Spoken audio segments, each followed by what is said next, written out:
Buenos días, Dios le bendiga a todos. Saluda al hermano que está a su lado y dígale Dios le bendiga. Gracias por estar aquí. Ya lo estoy saludando, hermana.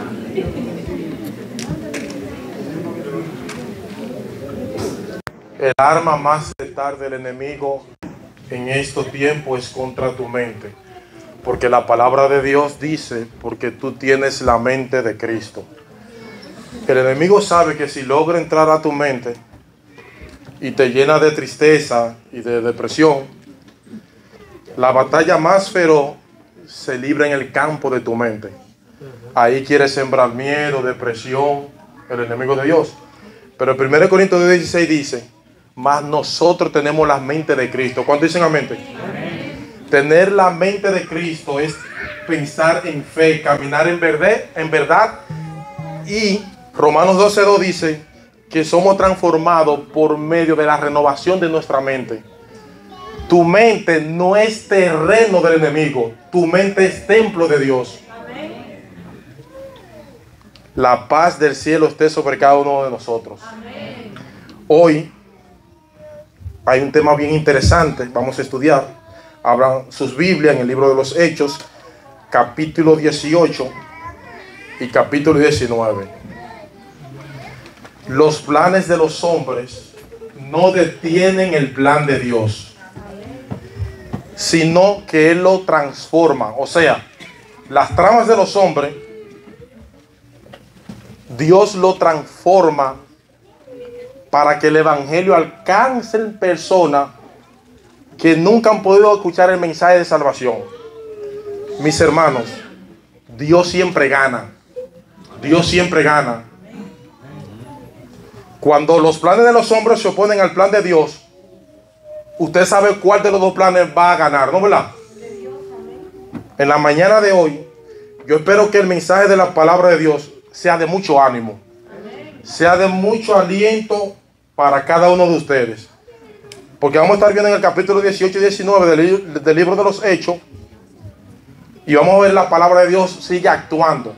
La palabra de Dios es poderosa para obrar, para actuar en un mundo destrozado, en un mundo dañado por el pecado. Lo que yo quiero hacer en esta mañana es extraer 4 verdades que se desprenden de estos pasajes y que yo espero que te ayuden, hermano, visita. Yo espero que estos textos te ayuden a confiar más en el evangelio, que esto te ayude a descansar más en el poder de Dios, que este relato bíblico te motive a seguir predicando con valor, aunque el mundo parece demorarse o roto a nuestro alrededor. El cielo gobierna. 4 verdades que tenemos aquí de Hechos capítulo 18 y capítulo 19. La primera es: el evangelio vence la inmoralidad. El evangelio vence la inmoralidad. Lean conmigo Hechos 18, 1. Después de estas cosas, Pablo partió de Atenas y vino a Corinto. Pablo salió de Atenas y fue a Corinto, la ciudad de Corinto. Tenemos 2 cartas hacia los Corintios, primera y segunda de los Corintios. Corintio, capital de la provincia de Acaya, en Grecia, ciudad puerto, muy comercial, había sido reconstruida por el emperador romano Julio César en el año 46 a.C. y convertida en colonia romana. Estaba a unos 80 kilómetros de Atenas. Corinto era el centro comercial y cultural de Grecia, plagada de inmoralidad. Culturalmente hablando era muy importante, pero moralmente hablando, Corinto no tenía nada que envidiarle a Sodoma y a Gomorra en el siglo I. Su vida religiosa giraba en torno a la diosa Afrodita, la diosa del amor. De hecho, había un templo donde servían 1000 prostitutas sagradas. O sea, la gente fornicaba para adorar a Afrodita. Era tanta la depravación de la ciudad que los griegos inventaron un verbo que no existía: corintizar. Y lo que ese verbo implica y significa es una vida sexual sin freno. O sea, vivir como un corintio era vivir como un sinvergüenza. La fama de la gran maldad de Corintio, Pablo llegó allí. Esa era la ciudad de Corinto. Y allí llegó Pablo durante su segundo viaje misionero, solo y profundamente desgastado, y a nivel físico y emocional. De hecho, si ustedes recuerdan, en 1 Corintios 2:3, Pablo le dice que él estuvo entre ellos con debilidad, mucho temor y temblor. Y no es difícil de entender. Si tú estudias Hechos 17,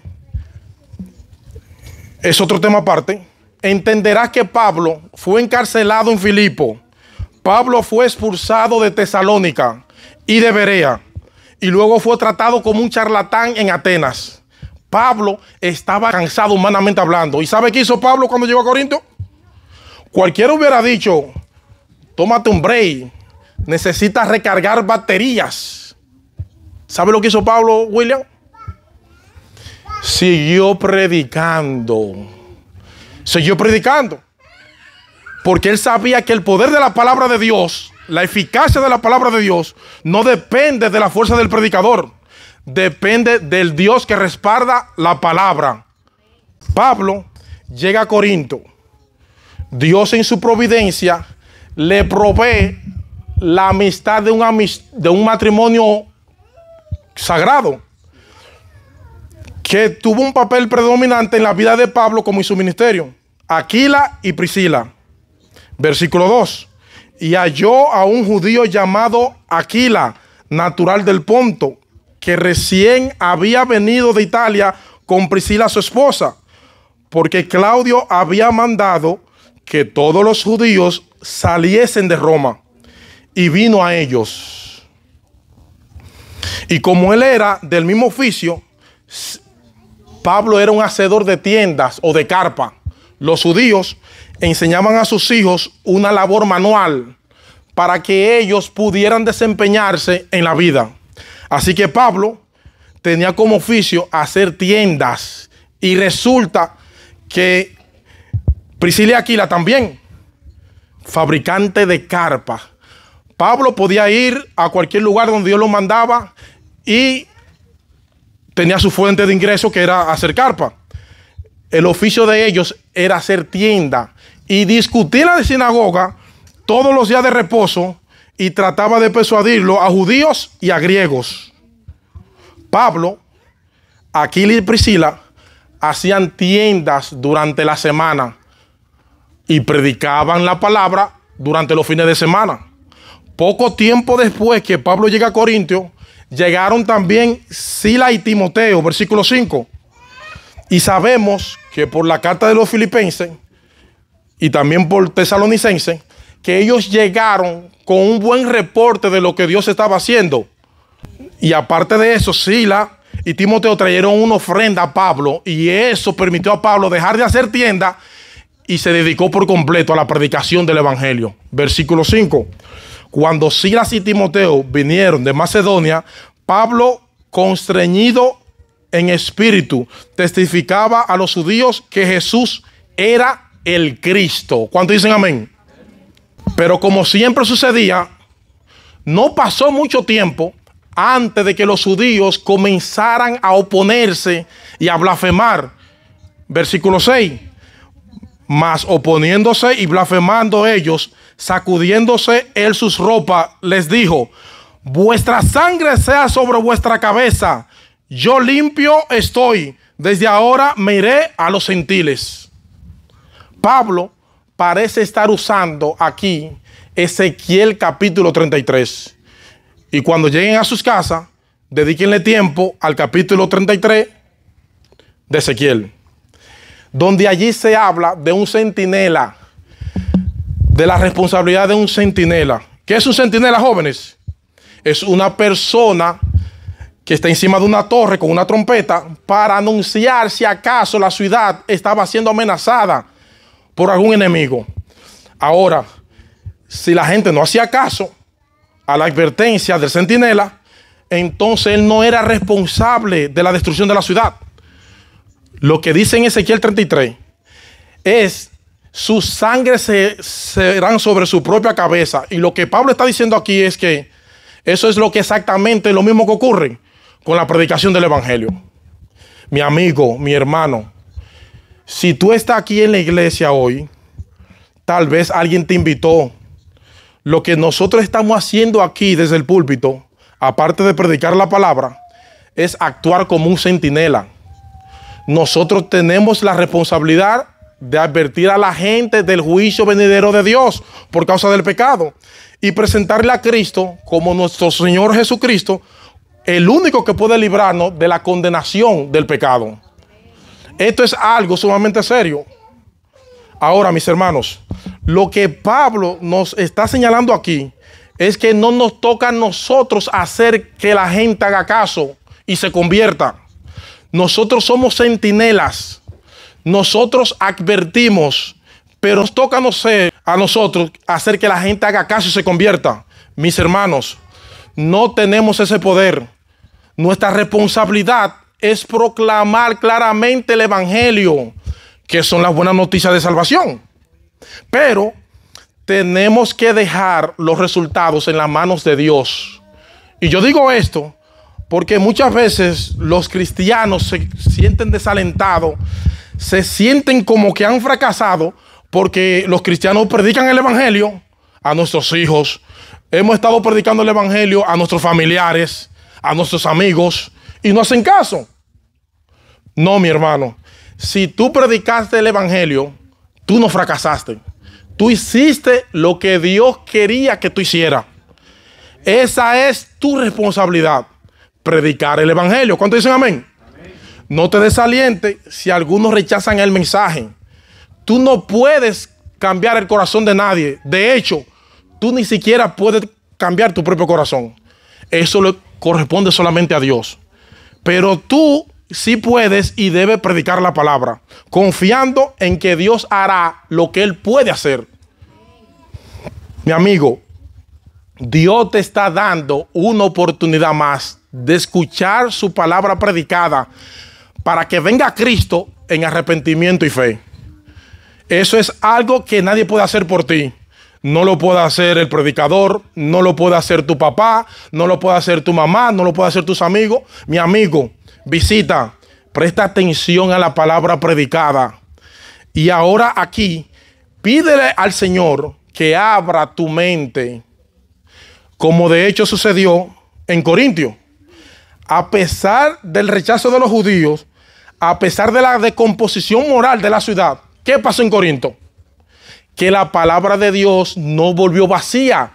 En medio de tanta oscuridad, Dios hizo brillar la luz del evangelio y los resultados fueron sorprendentes. Versículo 7 de Hechos 18. Y partiendo de allí, es decir, de la sinagoga, se fue a la casa de un llamado justo, temeroso de Dios, cuya casa estaba junto a la sinagoga. Los detalles que da Lucas aquí en Hechos son tremendos. Pablo está predicando el evangelio en la sinagoga.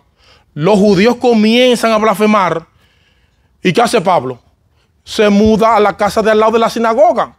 Así que cada vez que los judíos iban a la sinagoga, se encontraban con Pablo predicando el evangelio en la casa de al lado. Y no solamente eso, el 8. Y Crispo, el principal de la sinagoga, creyó en el Señor con toda su casa. ¿Ven cómo Dios está interesado en las familias? Creyó él junto con toda su casa. Y muchos de los corintios, al oír, creían y eran bautizados. ¿Cuándo dicen amén? Yo me imagino un bautismo en Corintio y la gente dando testimonio, cómo fue su vida pasada. Mis hermanos, en medio del lodazal de Corinto, la palabra de Dios obró con poder. ¿Y saben por qué?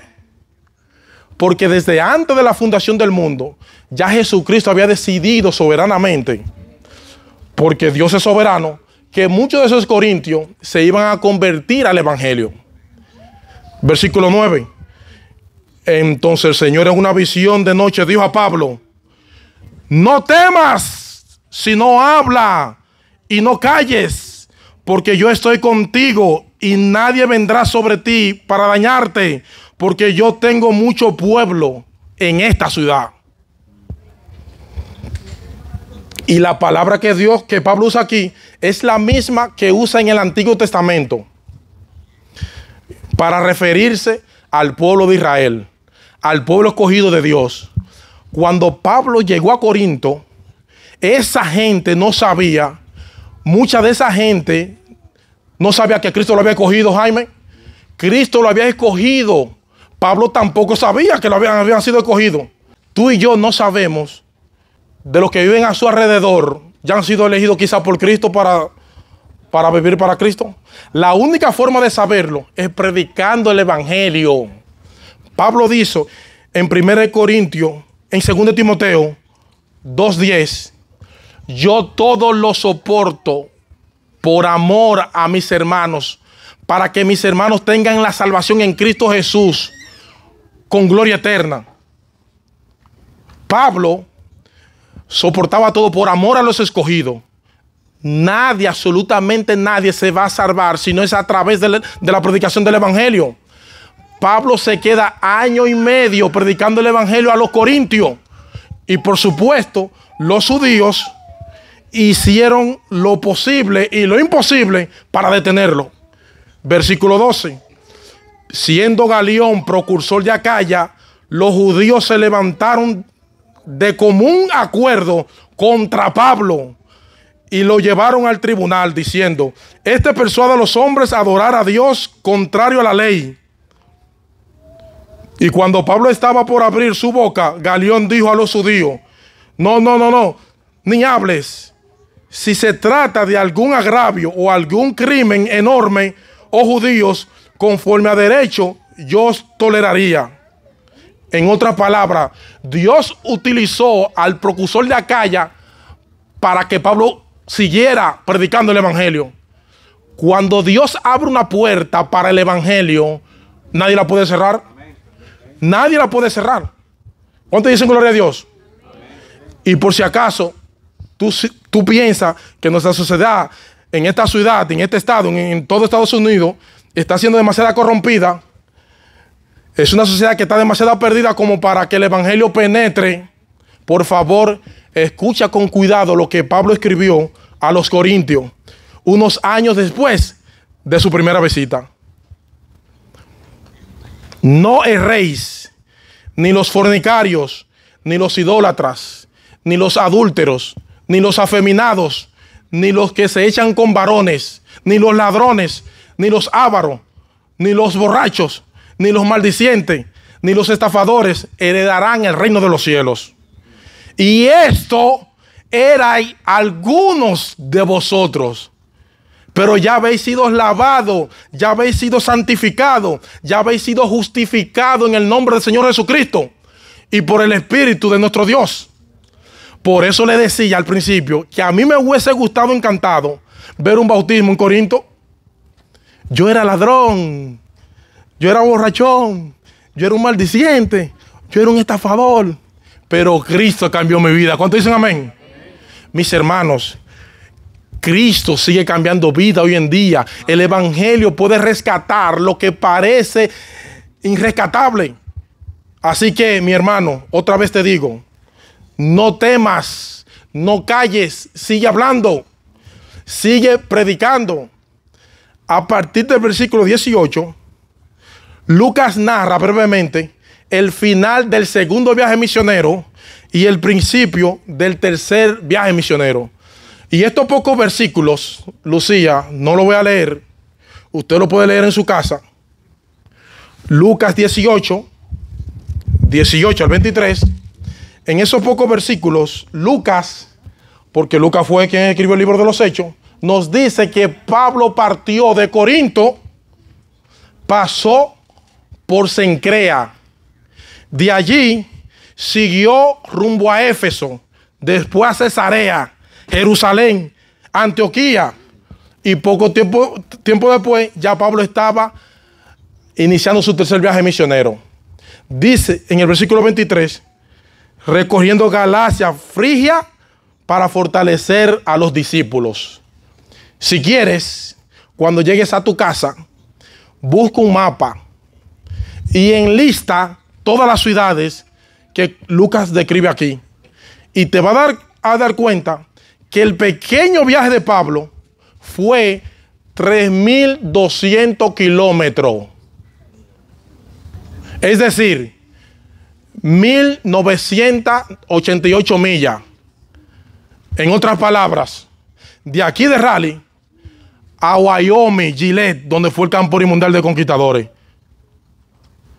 en el 2024. Porque de aquí de Raleigh a Gillette, Wyoming, hay 1.889 millas. Parece como que ustedes no escucharon bien. El pequeño viaje de Pablo, que él describe aquí, versículo a versículo, fue de 3.200 kilómetros por mar y tierra. No era en avión, no era en carro, sin tren, solo con barco de velas, caminando con sandalia, no con zapatos como usted lo tiene, con caminos de piedra. Ahora, la pregunta es, ¿por qué Lucas menciona todo esto aquí? Para mostrarnos que el evangelio no se detiene, que a pesar del cansancio que tenía Pablo, a pesar de las amenazas, a pesar de la oposición y de los peligros del camino, la palabra de Dios sigue su paso. Dios sigue obrando. Mis hermanos, Cristo dijo en Mateo que este evangelio será predicado en todo el mundo para testimonio a todas las naciones. Y no hay absolutamente nadie, no existe ninguna organización, humanamente hablando, por más fuerte que sea, que pueda frenar lo que Cristo dijo que iba a hacer. Ahora bien, ¿por qué Jesús nos pide que prediquemos el evangelio? ¿Jesús no podría predicar el evangelio a él? Jesús no necesita de ti para predicar el evangelio. Tú necesitas predicar el evangelio para poder crecer en la santificación y en la unidad. Porque si tú no predicas el evangelio, te va a morir en tu vida espiritual. De nada vale que ore y estudie la Biblia. Si no predicas el evangelio, te va a morir en tu vida espiritual. Es una ley de la vida. Nada ni nadie impedirá que este evangelio sea predicado en todas las naciones. ¿Cuántos dicen amén? Amén. Porque si predico el evangelio, no tengo de qué gloriarme, dice Pablo. 1 Corintios 9:16. Para Pablo, predicar el evangelio no era una opción para ganar prestigio o fama. Si alguien lo hiciere por orgullo, se jactaría, ya que es un mandato de Dios, un mandato divino. Este relato no solamente nos muestra que el evangelio vence la inmoralidad, como lo hizo en Corinto. Segunda verdad, el evangelio corrige el error y la ignorancia con gracia y verdad. El evangelio corrige el error y la ignorancia con gracia y con verdad. Cuando llegamos al final del capítulo 18 y al principio del capítulo 19, Lucas nos presenta dos relatos distintos, pero conectados con un hilo en común: la necesidad de una comprensión más completa del evangelio. Por un lado, tenemos a Apolo, un judío de Alejandría. Dice el versículo 24, Alejandría era una ciudad al norte de Egipto. De hecho, en aquel tiempo rivalizaba con Atenas como centro intelectual de los romanos. Allí residía una gran comunidad de judíos. Fue en Alejandría donde se tradujo el Antiguo Testamento al griego. Así que Alejandría era un centro cultural sumamente importante y Apolo era de Alejandría. Versículo 24. Llegó entonces a Éfeso un judío llamado Apolos, natural de Alejandría. Escuchen, hombre elocuente, poderoso en las escrituras, vino a Éfeso. Este había sido instruido en el camino del Señor y siendo ferviente de espíritu, hablaba y enseñaba constantemente las cosas referentes a Jesús. aunque solo conocía el bautismo de Juan. En otras palabras, Apolo ya había creído en Cristo como el Mesías, pero su entendimiento del evangelio era incompleto. Y es por eso que Aquila y Priscila lo toman aparte y dicen en el versículo 26 que le explicaron con más exactitud el camino de Dios. Ahora, ¿por qué esto es importante aquí, mis hermanos? A pesar de su elocuencia, a pesar de su conocimiento, Apolo recibió la instrucción de una pareja, Aquila y Priscila. Y de hecho, si ven el versículo 26, menciona a Priscila primero. No queremos sacar de la Biblia más de lo que debemos sacar. Pero hay una cosa que es evidente. Priscila era una mujer bien instruida en la Biblia. Lo suficiente como para tomar a Apolo. No era que Aquila estaba instruyendo a Apolo y Priscila estaba haciendo la limonada. No. Es que Aquila y Priscila, dos personas con un claro entendimiento del evangelio. Mis hermanas, las mujeres necesitan teología como los hombres. No hay ninguna diferencia. Y déjenme decirle que nosotros todos los hombres y las mujeres necesitamos conocer profundamente la palabra de Dios, porque de eso se trata la teología, el estudio de Dios. Aquila y Priscila eran una pareja instruida. Toman a Apolo y le enseñan el mejor el evangelio, y este hombre recibe con humildad la enseñanza. ¿Y saben cuál fue el resultado? Mayor claridad en su predicación, mayor eficacia. Versículo 27. Cuando él quiso pasar a Acaya, los hermanos lo animaron y escribieron que lo recibiesen. Y cuando llegó, ayudó mucho a los que por la gracia habían creído. ¿Oíste eso, mis hermanos? A los que por la gracia habían creído. La razón por la que tú creíste en Cristo es por la pura gracia y misericordia de Dios. Tú no eras más inteligente de aquellos que rechazaron a Dios.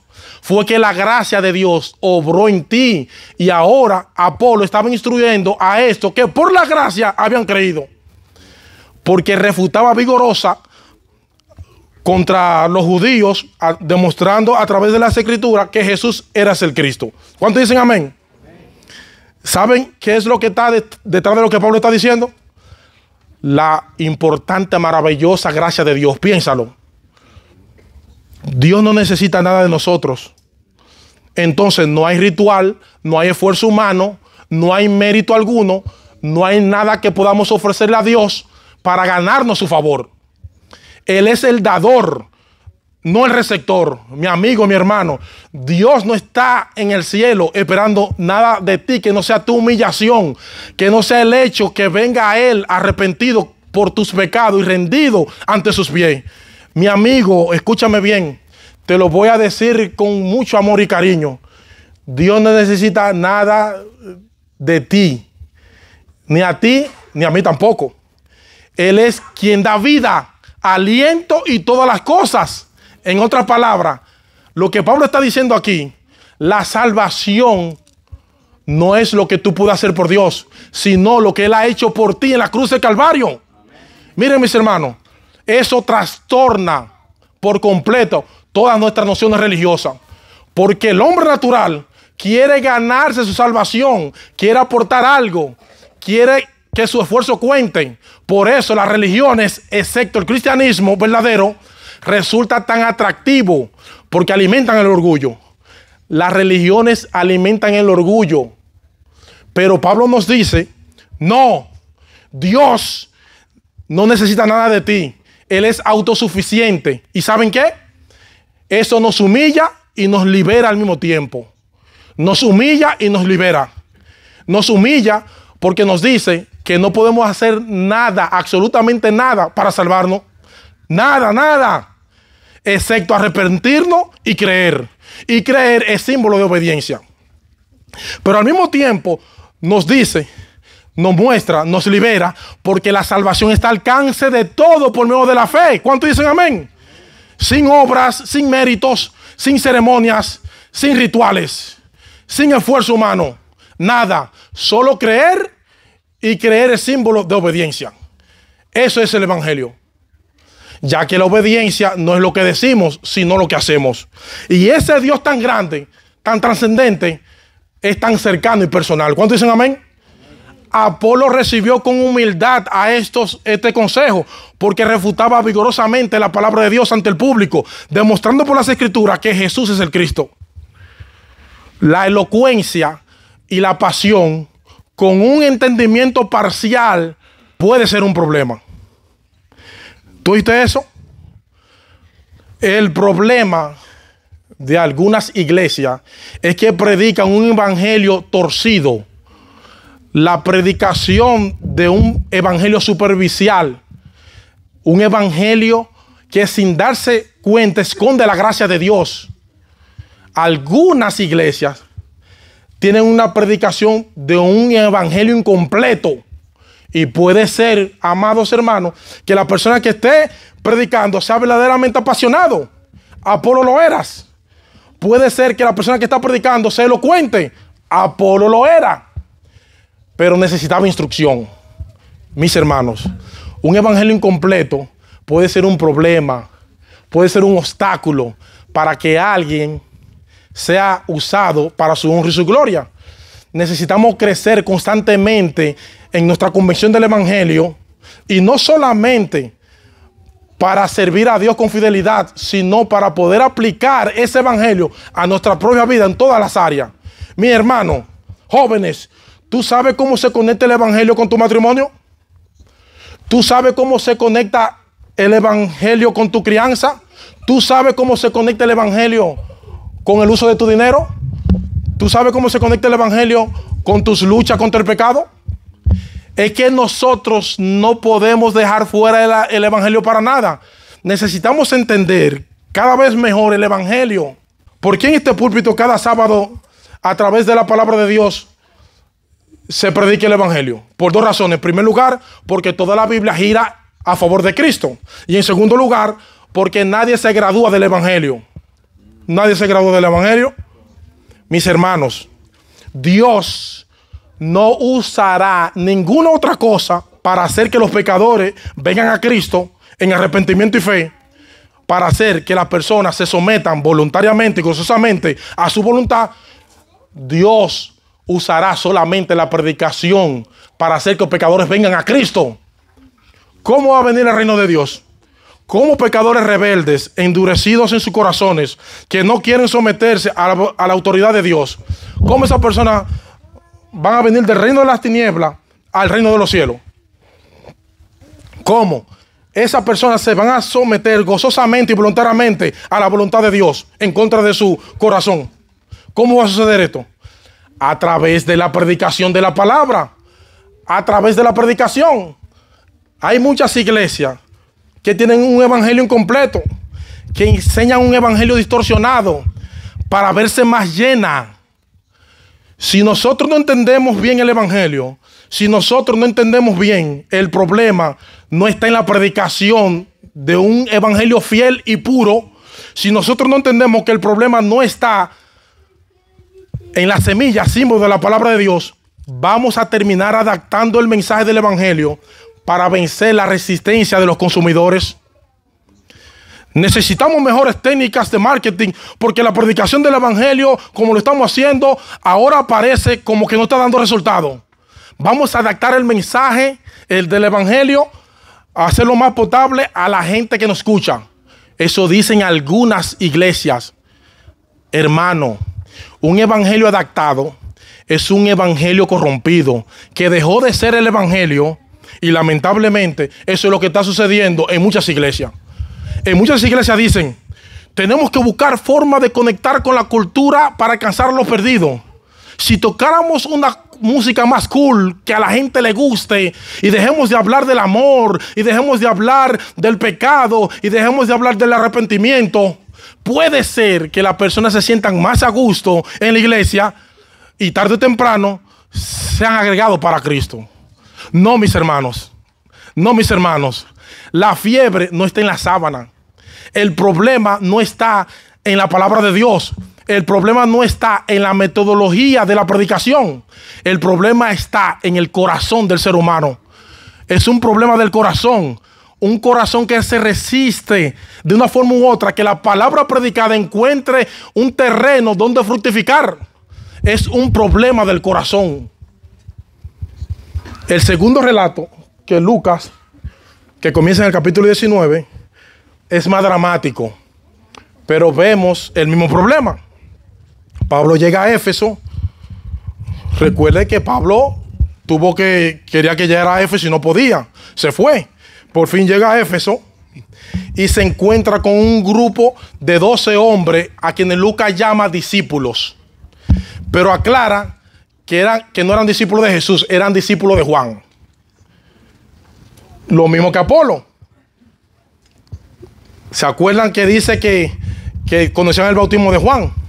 Estos también eran personas sinceras, eran personas religiosas, pero no sabían que el Mesías ya había venido.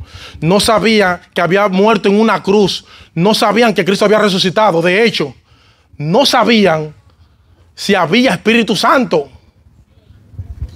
Versículo 1 de Hechos 19. Y aconteció que entre tanto que Apolos estaba en Corinto, Pablo, habiendo pasado por las regiones superiores, vino a Éfeso y hallando a ciertos discípulos y le dijo: ¿recibisteis el Espíritu Santo cuando creísteis? Y ellos le dijeron: ni siquiera hemos oído que hay Espíritu Santo. Entonces les dijo: ¿en qué pues fuiste bautizado? Y ellos dijeron: en el bautismo de Juan. Fíjense, a diferencia de Apolo, que sí conocía con exactitud lo que pasó con Cristo, estos discípulos ni siquiera sabían que había un Espíritu Santo. Lo que le indica que ellos no habían entendido o creído en el Evangelio y que le faltaba la pieza central.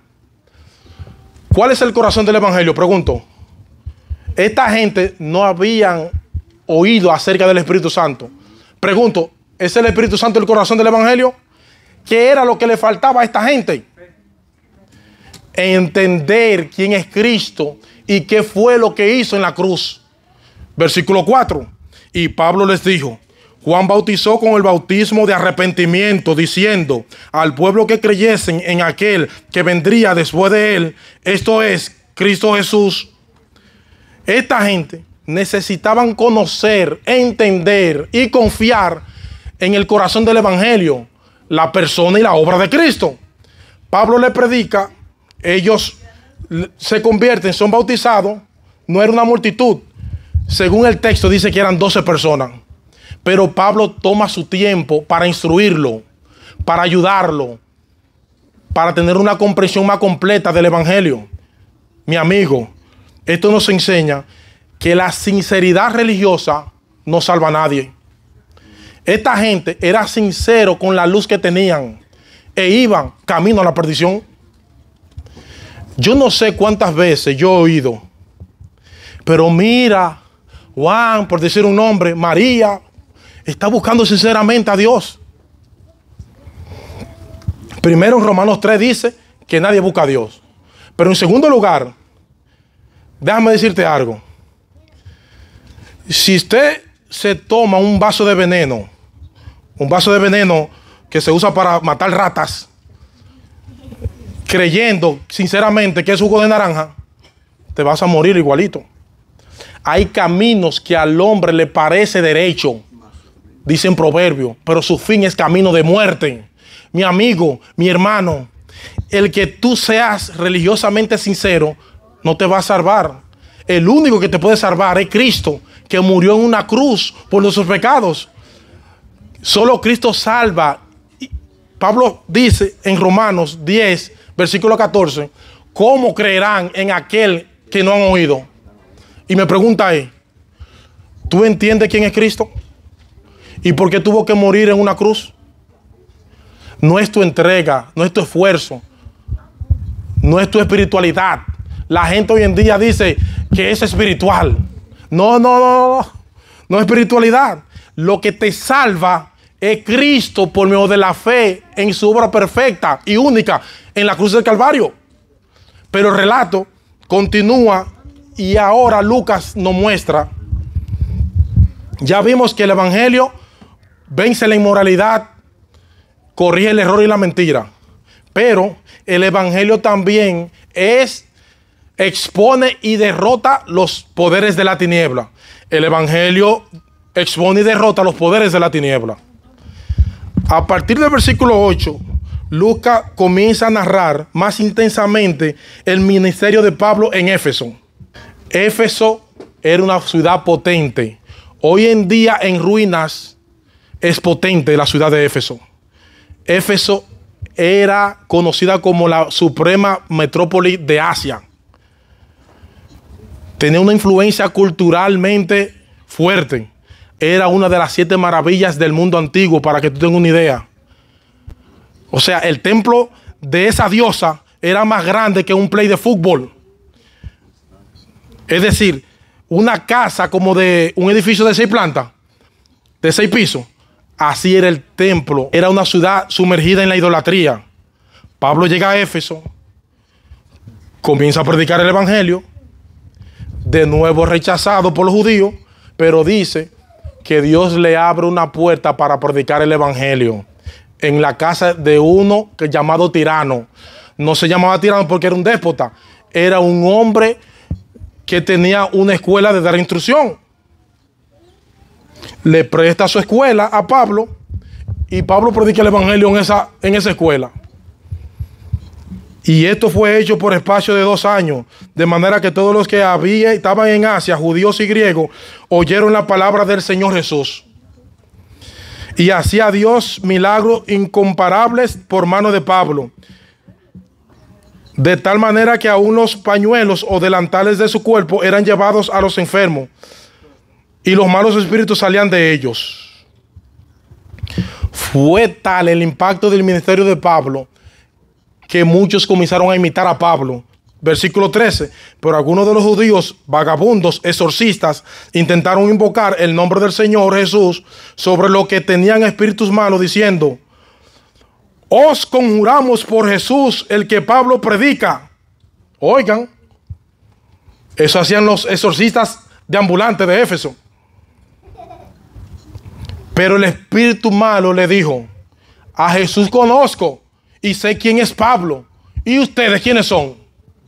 Estos exorcistas pensaban que ellos podían manipular los poderes de la tiniebla por fórmulas mágicas.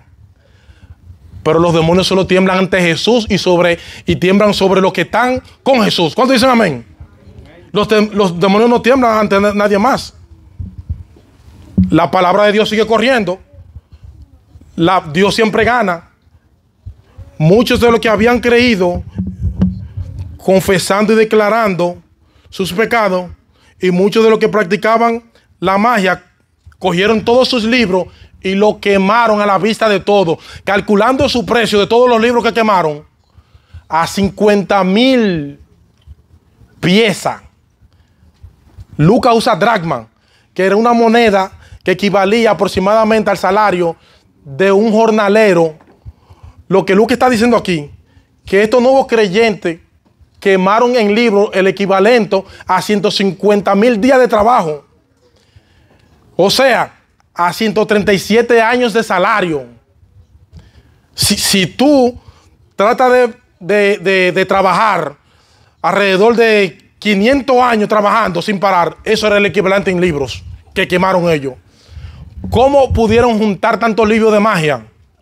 Probablemente eran bibliotecas completas de espiritismo que esta gente había heredado de su antepasado y lo guardaban como un tesoro importante.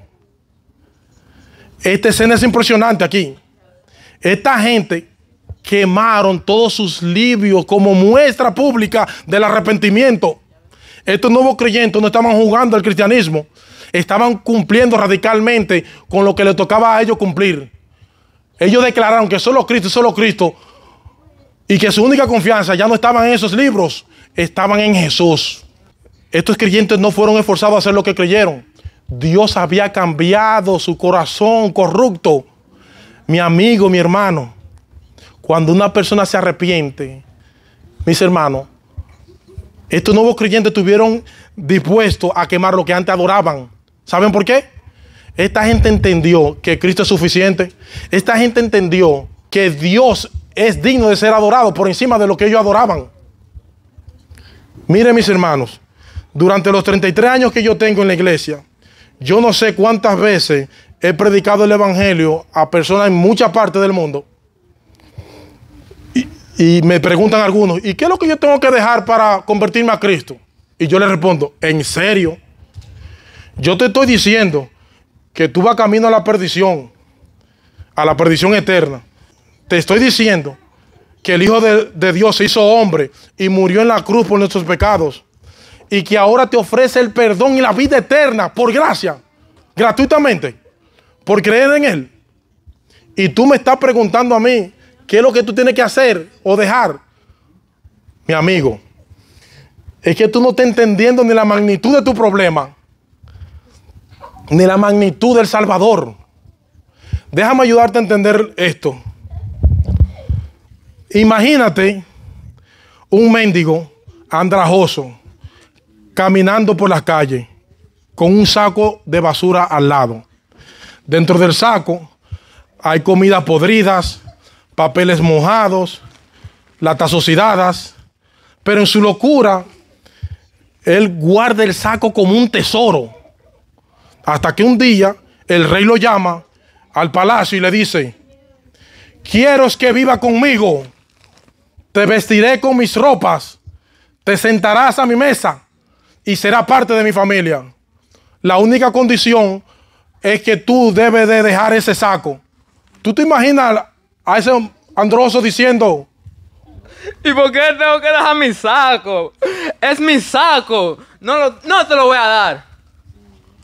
Este hombre no entiende ni la grandeza de Dios, ni la miseria del saco. Los hermanos en Éfeso, nuevos creyentes, sí entendieron. Venir a Cristo significa que vamos a una condenación eterna. Y que Dios no solamente te ofrece el perdón de tus pecados, no solamente el don de la vida eterna, sino que Él es el gran tesoro del universo. El más grande tesoro del universo es Cristo mismo. ¿Cuántos dicen amén? Y tú sigues pensando en tu saco. Estos creyentes en Éfeso entendieron la grandeza de sus pecados y entendieron quién era Jesús. Mi pregunta es, ¿lo entiendes tú? ¿Tú entiendes, mi amigo, qué es lo que tú no estás dispuesto a quemar en tu vida de tal de servir a Cristo? Piénsalo.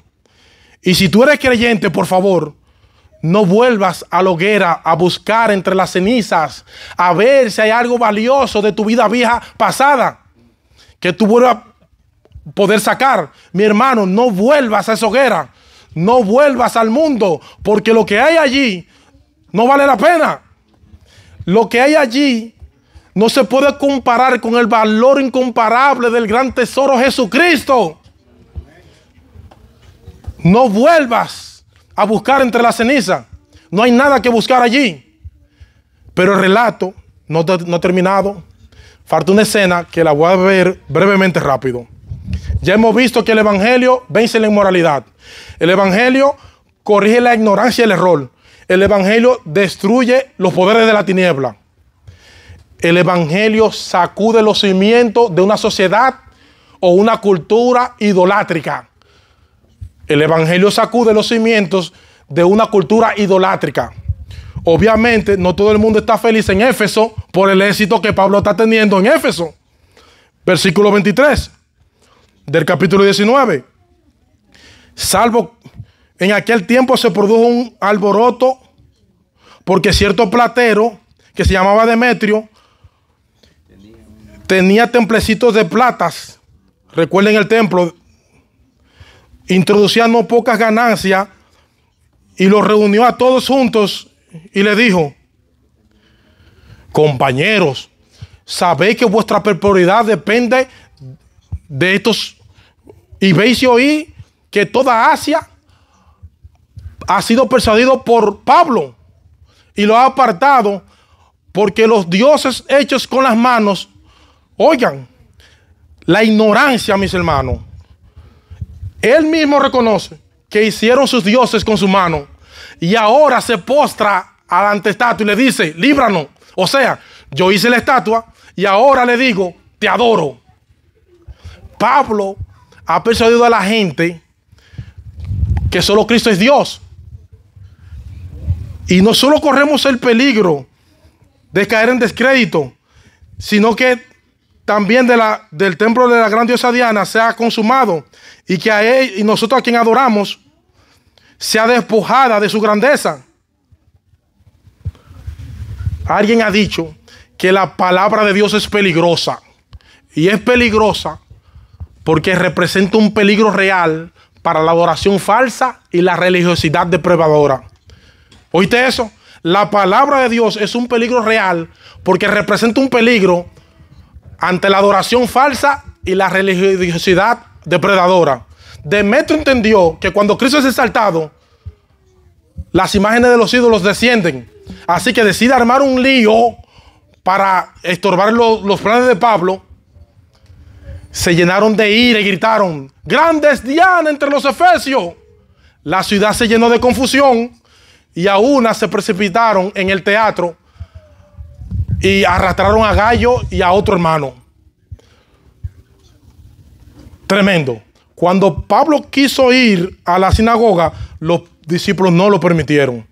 El evangelio no solo salva individuos, el evangelio sacude los cimientos de una cultura idolátrica. Por eso es que el cristianismo verdadero siempre será problemático ante una cultura cimentada en la mentira. Y yo no sé por qué nosotros muchas veces pensamos que las cosas van a ser diferentes en el futuro. No van a ser diferentes. Esta es la condenación, que la luz vino al mundo y los hombres amaron más la tiniebla que la luz, porque sus obras eran malas. Ese es el poder del evangelio, que actúa bajo un mundo destrozado. Un evangelio que transforma a los inmorales. Un evangelio que corrige al que está confundido. El evangelio de Cristo derrota a los poderes de la tiniebla. Un evangelio que derriba a los ídolos que esclavizan a las personas. Y en ese Dios es que tú y yo hemos creído. Y ese es el evangelio que tú y yo tenemos que predicar hasta que Cristo venga por segunda vez. Porque el evangelio sigue siendo poder de Dios para salvación a todo aquel que cree. ¿Cuántos así lo creen? Que así que, hermano, sigue predicando cuando te sientes desanimado. Sigue predicando cuando te sientas triste, porque la palabra de Dios dice, no temas, sigue hablando, no calles, porque Dios está contigo. Dios está con nosotros todos los días hasta el fin del mundo. Y si tú estás sin Cristo, amigo, no sigas caminando por este mundo roto con la ilusión de que tú puedes repararlo, porque tú no puedes. De hecho, tú ni siquiera puedes reparar tu propio corazón. Tú estás quebrado y ni siquiera tú puedes repararte a ti mismo. Mi amigo, solo Cristo puede transformar tu vida. Solo Cristo da vida eterna. Solo Cristo puede mostrarte cuál es el propósito de tu vida. Cristo es la única esperanza de este mundo por la cual vivir. Suelta ya ese saco de basura que llevas a cuesta con un tesoro falso. El único verdadero tesoro es Cristo Jesús. Recibe hoy por la fe al mayor tesoro, que es Jesucristo. Que Dios te bendiga.